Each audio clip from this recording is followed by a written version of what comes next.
দাখিল পরীক্ষার কেন্দ্র নিয়ে নতুন নির্দেশনা। সবাইকে শুভেচ্ছা। আপনারা দেখছেন দৈনিক শিক্ষা.com। সঙ্গে আছি আমি শারমি সুলতানা।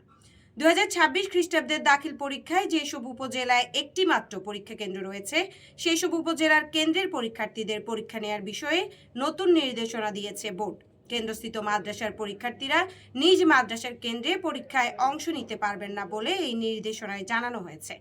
বৃহস্পতিবার মাদ্রাসা শিক্ষা বোর্ডের ওয়েবসাইটে প্রকাশিত এক চিঠিতে এ তথ্য জানা যায়। এ বিষয়ে প্রয়োজনীয় ব্যবস্থা নেওয়ার জন্য সব জেলা প্রশাসককে চিঠিটি পাঠানো হয়েছে। চিঠিতে জানা যায় 2026 খ্রিস্টাব্দে দাখিল পরীক্ষা সুষ্ঠু ও নকলমুক্ত পরিবেশে সম্পূর্ণ করার লক্ষ্যে কোনো অবস্থাতেই কেন্দ্রস্থিত মাদ্রাসার পরীক্ষার্থীরা নিজ মাদ্রাসার কেন্দ্রে পরীক্ষায় অংশ নিতে পারবেন না। ভৌগোলিক অবস্থান ও সার্বিক দিক বিবেচনা করে স্থানীয় প্রশাসনের নির্দেশনা মোতাবেক পরীক্ষা নিতে পারবেন। কেন্দ্রস্থিত মাদ্রাসার পরীক্ষার্থীদের পার্শ্ববর্তী উপজেলার কোনো মাদ্রাসার পরীক্ষা কেন্দ্রে পরীক্ষা নেওয়া যেতে পারে। সংশ্লিষ্ট উপজেলার মাদ্রাসা ছাড়া অন্য কোনো প্রতিষ্ঠানে কেন্দ্র প্রতিস্থাপন করে সব পরীক্ষার্থীদের পরীক্ষা নেওয়া যেতে পারে।